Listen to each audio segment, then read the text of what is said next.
Welcome to the Enterprise Excellence Podcast, where we aim to help create a better future. Learn from our world's experts how to improve and create enduring, high-performance, low-impact enterprises. Learn how to enhance morale, customer and purpose centricity, focus, and calmness. Learn how to create and sustain a culture of excellence at all levels of your organisation. And I'm your host, Brad Jevons, coming to you from Brisbane, Australia. We are proudly brought to you in association with SA Partners, a world-leading business transformation consultancy. SA Partners are a truly purposeful company focused on helping organisations achieve sustainable improvement for themselves, others, and the planet. Today we're bringing back one of our popular episodes from past that relates to the topics our guests are talking about right now. Welcome to episode 161 of the Enterprise Excellence Podcast. I'm so pleased to have with us on this episode Willy Wijnands, a teacher of over 44 years and founder of EduScrum and co-creator of Life Schools. Willy is passionate about building trust, freedom, teamwork, engagement, and personal development in the classroom. Willy has focused his career on developing the classroom of the future for our generations to come. Willy, through his work with EduScrum, has defined a way to bring the best practices of Agile that so many of our largest organisations have used to create high-achieving, innovative cultures to the classroom. I'm so looking forward to this conversation and learning from Willy. Let's get into the podcast. Thank you, Willy, for joining us. I really appreciate it. Thank you that you invited me. It was a nice call. We had yesterday and today. Okay, we go and get to the podcast and let's go. Thanks, Willy. Willy, I'm keen to go right back. What initially brought you into teaching? You've been a teacher for 44 years. What initially got you into teaching? Now, initially, I always loved children. But when I going into the study, I studied chemistry. And when I was finished with chemistry teaching, I don't like chemistry anymore. So I stopped with chemistry. I was finished with my degrees. And then I'm looking for a new job. So I started to go working on a school to come in contact with the students. That is what I love. And then I found my passion. I love children, I can educate them, and then I use chemistry only as a tool to be involved with the students. Wow, so it's a deep passion for being able to help and educate the younger generation. Yeah, that was for me the most important point when I see students, little kids from between 11 and 18 or 19 years old. I see them grow as a person, and that is what I love to do. And that is also my passion in my work. It is not about chemistry. It is about see the grow of the students, how they perform, how they develop themselves, how they get the best out of it. And what I do for that, I give them a safe environment in my classroom. Yeah, that's impressive. That's a really just cause. Willy, what do you believe is most important in education today, and how's it changed since your early days in teaching? That's a good question. When I look back after 44 years, for me, it doesn't change much because I always trust my students, always. I never give homework. When I started in the beginning, I never give homework. And with EduScrum, the homework, what I don't give either, the students give it by themselves. So I didn't change a lot. In the beginning, I don't talk my first classes. I don't talk about chemistry. I talk about who are you, who I am, what I expecting you from me, what I expecting I from you. So that is the discussion, the first lesson. I talk about safe environment. I talk about trust. And the most important thing, I love freedom, and I love freedom, and I believe fully in trust. Trust is for me the highest value. Yeah, for me the highest value in the world, in relationship, in students, and of course, give them freedom to learn what they want to learn. Wow, so these have been tenets that you've had in your career from the beginning. Yeah, that is for me a normal thing, a normal human being thing. Yeah, that's neat. Willy, how did you get involved with Agile and Scrum? What brought you into that sphere? That's also a nice story. In 2011, I was on a barbecue with a friend of mine and some family, and we drinking beer. And one of my friends talk about he had just the whole company of had the company was trained by Jeff Sutherland, and the whole company, 150 people, get a training for 2 days in Scrum. So, and the guy he explained me on an H4 paper how a flip works, how Scrum works, and he get my interest in it. I think that could be a very good way to make the work the students do transparent. And that was also one of my biggest impediments. How can you guide, how can you support the students without controlling them, and also to control them, but not in the controlling way, but in an open, transparent way. And I didn't find a tool yet what makes it very transparent. And for me, the Scrum Flip looked very great for me. And I started in September 2011 with one class as a tryout. It was students of 12 years old. And what happens in that class, it happens a kind of a magic. The students were more engaged. They are enjoying coming into the class. I give them a lot of freedom and space. So, and what happens there was almost incredible. It's not to say it was awesome. No, it was really a big change. And 6 weeks later, I started to get it more to 3 other classes. And when that happens, I add also 1 extra class. And when I worked with 4 classes at that time, and then I add also 4 extra classes. And then for me, it was a lot of jumping into the deep, but the dynamics was great. And I lost my control of my students, of course, but I get the control back because they put their work on the flip and I show what they are doing. To do busy done and this kind of stuff, that it was clear to me. And one of the students say, when they had to do the performance as an example, first class students, 12 years old, work as a team. And the students say, I asked the students, next week you have to do the end presentations. And they say to me, Willy, we are in charge, not you. We know what to do. So please let us work. So that was also confronting for me. And there was only students of 12 years old. And that was what I had to learn to let them loose, trust what they are doing. And that is a big. What were the big outcomes you saw, Willie? Like, I'm keen to go deeper into how you implemented it and what you did, what it looks like. But what were some of the big outcomes that you saw from prior to bringing Scrum and Agile into the classroom to after those first 4 classrooms were up and running? What I see that the students are joining and working together. They have fun.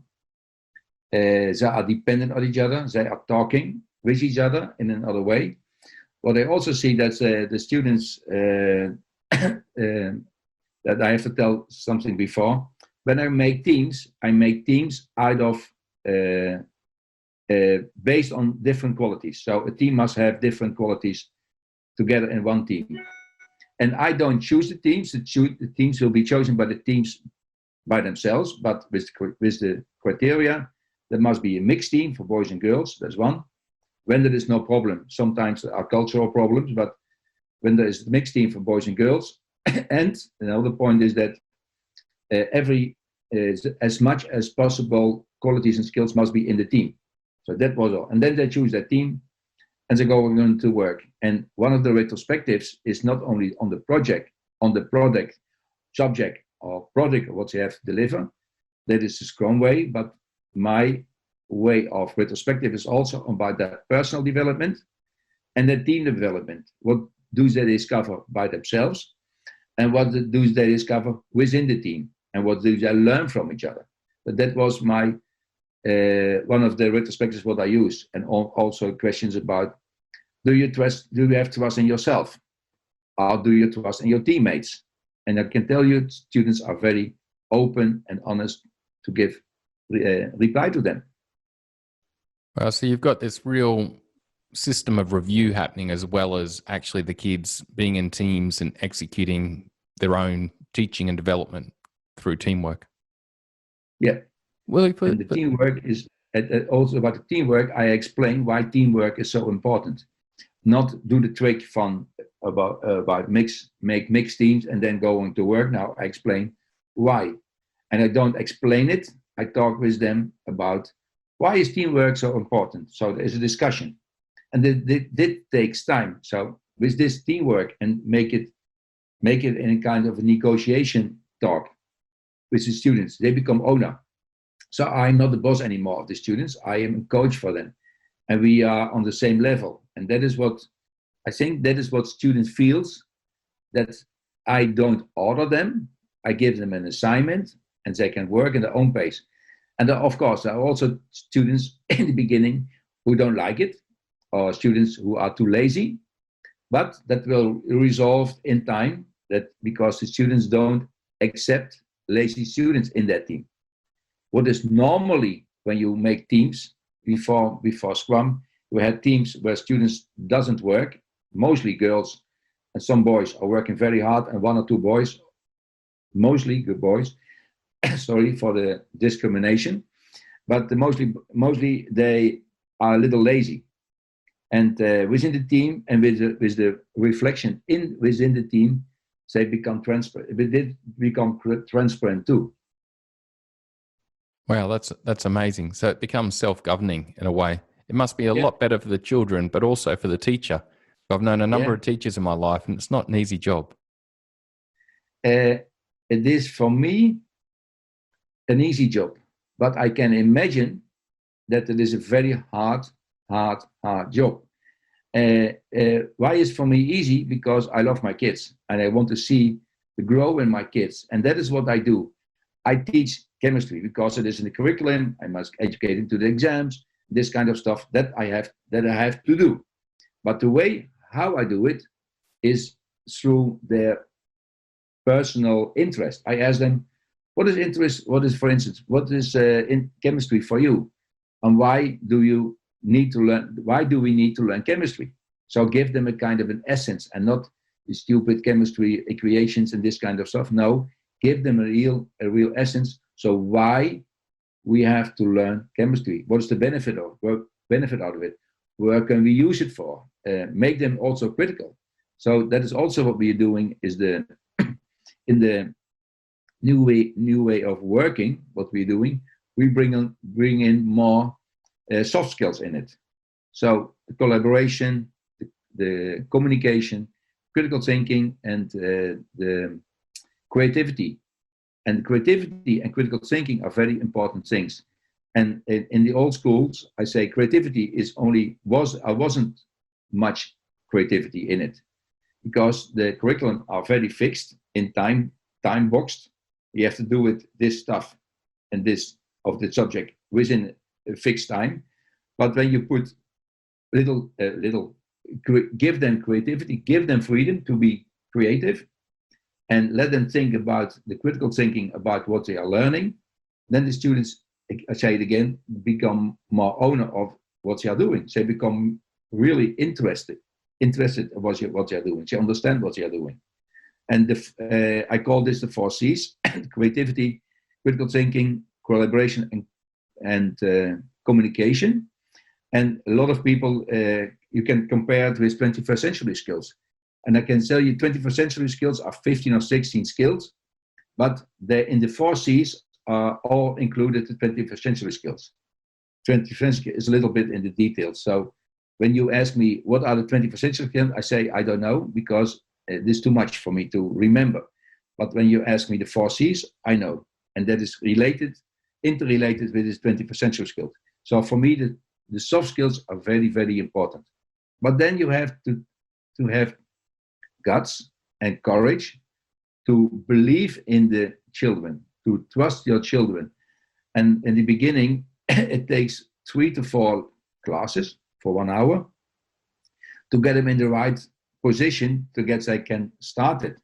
Team formation, explanation of the assignment, and then they are starting by themselves. And mostly the students in the beginning, they finish earlier, 1 or 2 classes earlier when they start for the first time.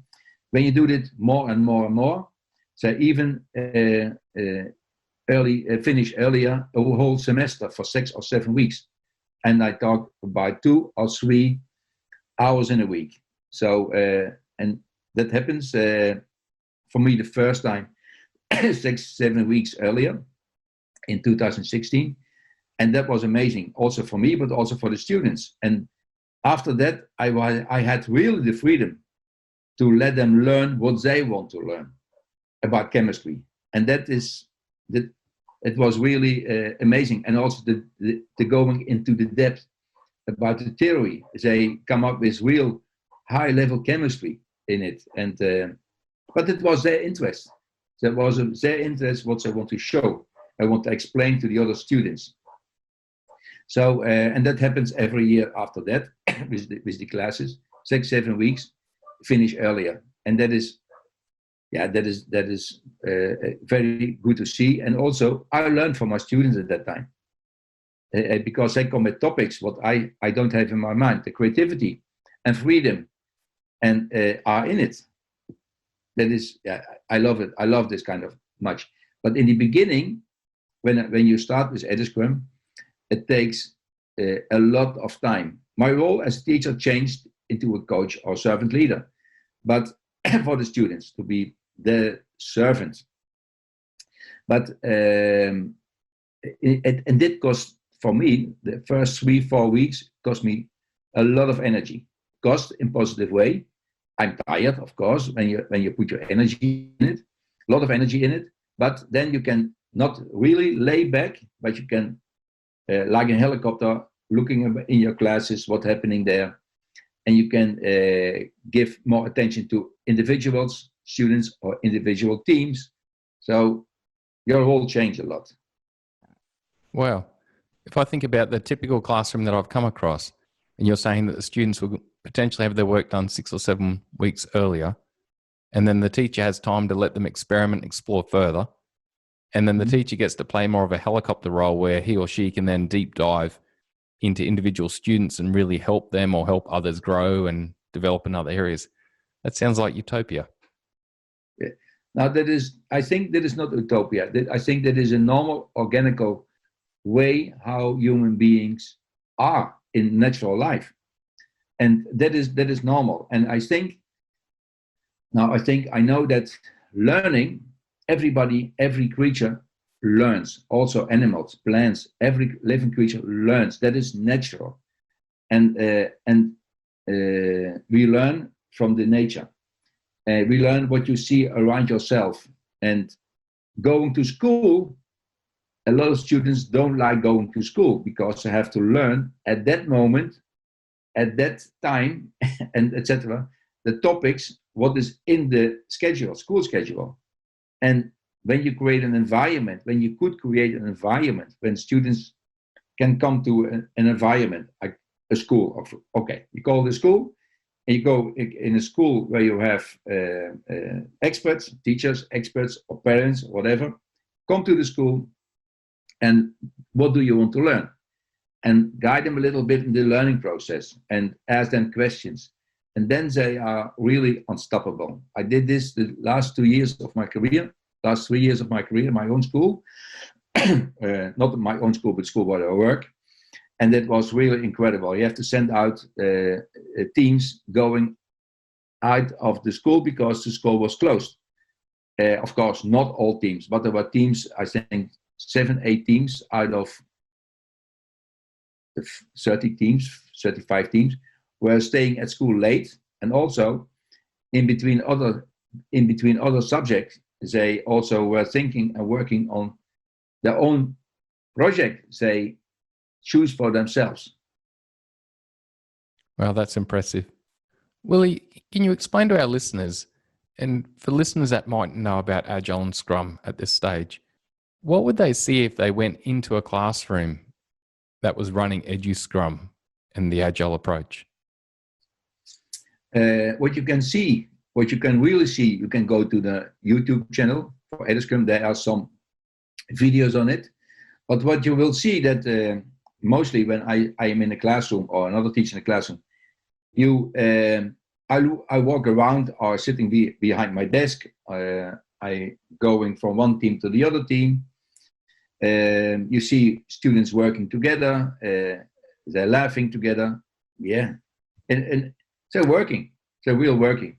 And you can also go out of your classroom to go to another class. It happens sometimes that I have to take care for 2 or 3 other classes because my colleague is sick. So the doors open. So I go to one class to the other class, and they know what they have to do. And sometimes they know that I'm very strict. You know what to do. So please don't cheat me. Then I don't like you. Then you came in my trust area, because I trust you. So I trust that you go on to work. And even when you have a test the next hour for French or English or whatever, and you want to do it in my chemistry class, do it. It's up to you. You are your own owner on your own working process. That the freedom, there they have the freedom, and you have the freedom to work in your own schedule. And then when they don't have finished their work yet, for chemistry in my case, they can do they do by themselves by their homework. They give themselves homework, not me. Sometimes I give advice, then I say, okay, maybe this is advisable that you do for next time, you do this and this and this. And in between their working flows, I teach, I explain sometimes, because only let them work. No, you have to call in between 3 or 4 hours from 1 hour, a kind of review moments where you check is a bad word, but you go and you ask the students what they learned so far. It can be on the product, it can be on the subject, it can be on the personal or team development. When the process is not working well, I'm sitting there by. And when the students ask for questions about some topics, and the topics and the questions are looking like the same, okay, then I explain in 20 or 30 minutes. I do the explanation for the whole class. And after that, I do it individually for teams or for individual teams or for students individually. That's great.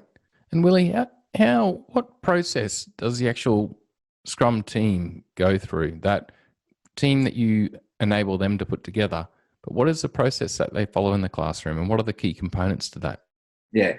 So first, you give them assignment. Second, with a very good why in it. Then they form teams. After the team formation, they draw their own flips with the names, the team logo, the to do busy done, with the stories on it, with the celebration criteria. The celebration criteria is the same as acceptance criteria, and my students don't like the word acceptance, but that's also cultural and language.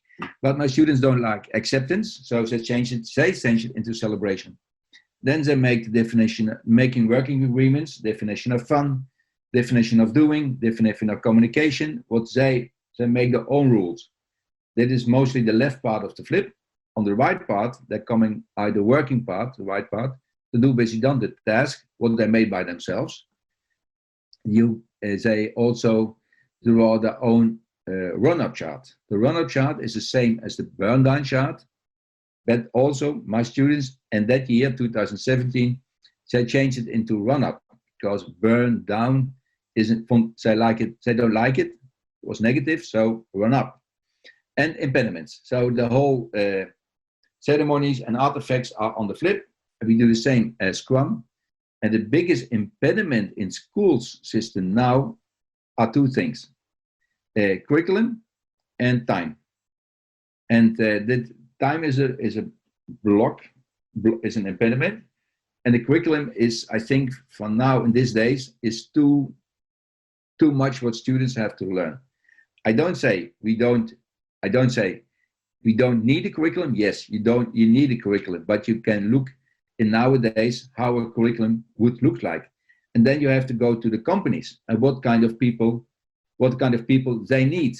And when you look what we educate now students with the old curriculum and old school system. And then they're coming into the companies and then they have to unlearn things and then learn new things.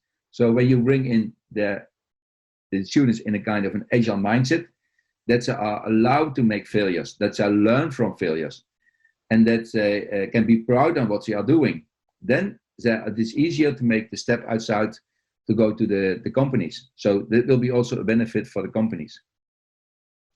Yeah, it's great. It definitely aligns with where a lot of organizations are looking to take things now and into the future. Yeah. Willie, what are some challenges that you have seen in educational institutions adopting EduScrum and Agile? Yeah, that is a very hard way. When I train teachers in the Netherlands or all over the world, the biggest impediment is to implement it into a school. And don't push the teachers that you have to do this new way of working. No, that doesn't work. Please go select maybe 3, 4, 5 eager teachers who have already an open mindset, an agile mindset, and have the guts to try out some new innovation things, and give them full support, and also involve people from the company in it. And that people of the company, the agile coaches or scrum masters or product owners, involve them and to, let's say, support the teachers fully. And when you have 3 or 4 teachers working together in one school or maybe more schools, then you can use them as an example, that other teachers see, hey, what's happening in the classroom? The dynamics are changing. The students work very hard. How does it come? So you don't only show it. So you get them into a kind of a pull effect, and not push but pull. You create a beachhead of excellence really with teachers that are keen to get involved and create that pull-based approach. That's really neat. I think that is also what we need, and that the teachers must not afraid that a company guy or woman come into the school and tell something to the students. Make them involved, bring them together to bring the both best worlds together in a school. And also the way of teaching is not only sending out your information, but make it interactive with your students and negotiate with your students. Ask them questions. You're not the old school teacher anymore who come into the classroom, teach 50 minutes, go out, next 50 minutes, go out. No, make it interactive.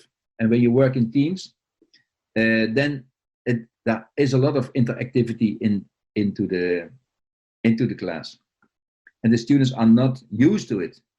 That they're working together in teams, and the benefits of teams. I don't need to tell it, but the big companies like Google, Apple, or whatever, Spotify work in teams, and the power of teams is incredible. And that you can bring that. You don't need to tell it to the students; they feel it. And you make it explicit when you let them write some retrospective or feedback on the whole process. I'm guessing too, well, I don't need to guess. I've got a 9-year-old boy myself. They look up to these companies too that are achieving such amazing things using agile techniques. Mm-hmm. Well, and I think also, why do companies use this agile way of working? Because it works. Otherwise, they would already stop a long time ago. It works. And there's also difference between do agile or be agile. And that is a process what you have to do. Not only go to the Scrum Master course and do the techniques, but you have to feel it. You have to feel it in your body. You have to embody it, that you don't only do it in your work, but in your way of thinking. And it takes time.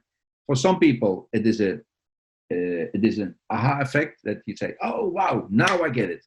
And they already in the split moments are be agile. When I looking back for myself, I train and I teach Aikido since martial arts since 1979. That's a long time ago. And for me, Aikido is the perfect way of be agile, and also other martial arts. When you're not agile, you fight against a big wall of a heavy person, strong person, and you will lose. But when you go with the flow and let this happen, and see at that moment and act in the right moment, then you will succeed. And that is the same what's happening into the schools and the companies. Act on the right moment, and sometimes you have to wait when the right moment is coming. When you act too earlier in Aikido, you lose. When you are too late, you lose. But also when you act too earlier or to interrupt your students at a bad moment and the wrong moment, and when you interfere there when they are working in a very good pace. But in my mind was already that I planned, now we have to teach this topic. But when I interrupt their workflow, that wasn't the good moment. So you have to be flexible in this when you teach and when you interact. Yeah, that makes a lot of sense.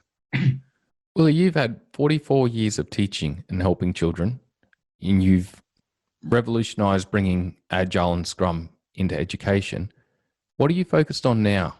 What's your vision for the future? My vision is the same. I want to empower my students, to empower the students, and that is what I miss now because I don't work anymore in the school since December, and I teach now. I train now EduScrum all over the world, and now I have another kind of students that are the teachers. So what I want to do is to bring it in a more broader way to enlighten the more teachers with an agile mindset to help them, to support them to bring it into the schools. That is what I want to do. Next to that, we created kind of a new curriculum, a new school system without a school, but without walls. And we called it Light Schools. Light Schools is a school where we try to pick up, or not try, where we now pick up people with a great mindset, bringing together worldwide, and bring their philosophy, what we bring in, and their own philosophy, co-created into their own local schools. And maybe in time, and I hope that we can create real physically light schools. But that isn't not necessary to create physical light schools, but also when we do it online, and this time of COVID, we are forced to do it online. That is also the benefit that we are joining and we connect to the whole world. And what's happening now is since last month, we are now training also not only teachers, what I did before, I train only teachers of schools, primary schools, high schools, universities. We train all the teachers because they speak the language, what's happening into the classroom. Now we are entering also people from the companies. And the training where we are now is a combination of half teachers, half company guys. And that is really great what's happening there. So learn from each other. The company guys and girls learn the language of the teachers. The teachers learn what's happening in the companies. And they are that is also a win-win situation, what's happened there. And for the company guys and girls, we give more extra add-on. That means that we learn them to talk about didactical stuff and pedagogical stuff. Otherwise, they won't be accepted into this school system, because there is another level and level energy of understanding what's happening in the classroom. But in the classroom, the same impediments happens in the companies and around. What the same problems where you encounter in the companies, you see also in the classroom. We are human beings. We are the same. We act the same. And in companies, there are a lot of intention now, fortunately, in a good way. That is personal development, and HR are very important, that we give a personal touch to the people who work in a company. And we did it, I did it with my students. to give them attention to it. And then when you give attention to living creatures, to your animals, to the plants, they grow. Very simple. Too true. Well, I think the Enterprise Excellence podcast is all about that too. It's about bringing experts from different industries and different backgrounds, because I believe and we believe that we can all learn from each other. We're all human, all have the same challenges and the same goals and aspirations. Willie, that's what we are doing also is now to bring to what you say about learning from each other, learning from each other and to each other. Now we are creating a platform, and it calls Agile Living Room, where you come in, where you can enter the room, and you can go on the EduScrum part or the Light Schools part. You create your own portfolio with your expertise, with your working. You can share with the other participants, so you learn from each other. And we have a library, we create a simple library, but the library will fill up by others also. So in the beginning we have maybe 5 tips, and then maybe we have 500 tips. I don't know how it will accelerate, but this platform is kind of a communication platform like Facebook, but not Facebook, but a kind of communication that we're working and learning together to bring, what you say, the companies and the schools together, and the schools into the companies. Brilliant. Willie, what advice would you give to someone looking to get involved in EduScrum and actually bringing more agility into their school?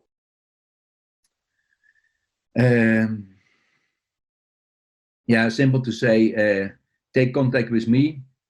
I don't want to make a marketing stuff out of it, but take contact with me, and then I can bring you, I can let you contact you with the representatives of different countries, and you can get involved with them. Maybe you can look in schools in different countries and what's happened there, and when you want to implement it in your local situation, talk with your friends about what you see in the educational stuff. How can you support you as an Agile expert? Talk with a friend or an acquaintance of you who work in a school. Go into the school, look in the school, not to teach, but only looking. Feel the energy, feel the flow, and then learn more about it, and going to the teachers of coming to me for more information. I think that is work. And what I say in the beginning is not about pushing things, but pulling. Show. Look what's happening in the classroom, talk about it, and implement this. And also when you implement it to the school, as a company guy or a teacher or a trainer want to bring it into the school, you need 2 levels of people. You need the teachers and you need management. Not only the teacher, not only the management, but both. So they can feel and know what is that the teacher know we get supported from the management, and the management see what's happening with the teachers. What do the teachers really need? Because they are decide what they do with the budget. And when they see benefit out of it, they are willing to give more benefit, more priority to the teachers. Thanks for that, Willie. Willie, final question for you. What have you learnt recently about your area of expertise that you didn't know before? That is what I was surprised the last few weeks, that what I learned was surprised about the combination of training what I give now for the company and the teachers. That was really awesome what I see for the benefits out of it. I did it before because of the language, because I didn't know the language of the schools, but I say now it is great. And also that everybody in my eyes is a teacher. Everybody is a teacher. My grandchildren are my teachers. My kids are my teachers. Everybody is a teacher. And when there's something happening, first look in the mirror and why, especially young kids are younger, they are the best mirror for you. When something happens and the little kids act in a strange way, for you a strange way, but in an honest way, first look in the mirror. What say I wrong, or what did I wrong? I think, and therefore, for me, everybody is a teacher, and everybody can learn something to the other persons. Well, Willie, thank you for your knowledge that I've gained from you today. I really appreciate the knowledge you shared. It's been amazing. And thank you for helping create a better future for our generations to come. It's really impressive what you're working on. Thank you, Brett. Thank you very much for asking me questions. And Willie, what's the best way for people to get in touch with you if they want to reach out to you? They can go to my website, eduscrum.nl, and they can send me an email, and then I ask mostly, please organize a Zoom meeting, then we can interact with each other, and then the next step will happen. Well, thanks again, Willie. I really appreciate your time. Thank you very much, Brett. Thank you for inviting me, of course. My key takeaways from this episode is firstly the power of empowered small teams with a clear objective in education. We know this is so powerful in organisations. It's just amazing to see the results in the classroom. Finishing terms 6 weeks early and then moving on to self-directed extension learning. That's truly amazing. The second key insight for me is the pressure that this approach takes off teachers when they really get it running. It gives a teacher time and freedom, allowing them to help the children that are struggling without impacting the others. And the final takeaway for me was the work readiness this provides for these children. You know, they're learning best practices before they even reach the workforce. They're going to be in such demand for these organisations that are looking to be able to achieve and innovate into our future to come. It's truly an amazing program. Willie has built a really good structure and training approach and development approach to really help schools achieve results. Well done, Willie.